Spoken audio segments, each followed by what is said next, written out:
ক্ষেপণাস্ত্রের হামলায় কয়েক ফুট গভীর গর্তের সৃষ্টি হয়েছে। ধ্বংসস্তূপে চাপা পড়া পরিবারের সদস্যদের হন্য হয়ে খুঁজছে স্বজনরা।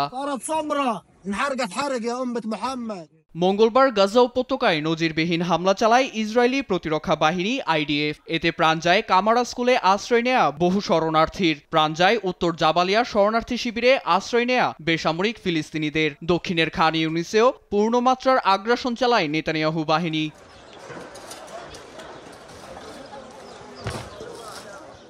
উপত্যকার সিভিল ডিফেন্স এজেন্সি জানায়, গেল 24 ঘন্টায় বেসামরিকদের শরণার্থী শিবিরগুলোতে ভয়াবহ বিমান হামলা চালায় IDF। এতে খাদ্যের তীব্র অভাব আর আগ্রাসনে টিকে থাকা মুশকিল হয়ে পড়েছে ফিলিস্তিনিদের।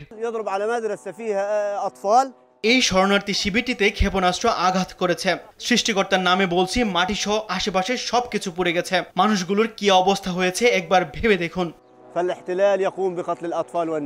বর্তমান পরিস্থিতিতে হাসপাতালে মৃত্যুর সঙ্গে পাঞ্জা লড়ছে 80% মানুষ। তবু উপত্যকার 70% অঞ্চল দখলে নিয়ে নো গো জোন হিসেবে ঘোষণা করেছে IDF। এতে দক্ষিণ গাজা, রাফা সীমান্ত, মূল শহরের উত্তরাঞ্চল এবং ইসরায়েলের সীমান্তবর্তী সুজায়ায় কোনো বেসামরিক ফিলিস্তিনিদের উপস্থিতি মেনে নেবে না বলে জানিয়েছে তেল আবিব। নেতানিয়াহুর বক্তব্য অনুযায়ী দ্রুত এসব অঞ্চল ছাড়তে হবে 2 লাখ ফিলিস্তিনিকে, যা বাস্তবায়নে বর্বরতা চালাচ্ছে 60,000 রিজার্ভ সৈন্য।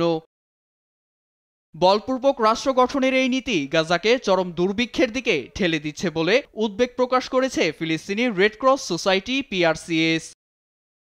নীরব দাস, নিউজ ডেস্ক, দেশ টিভি।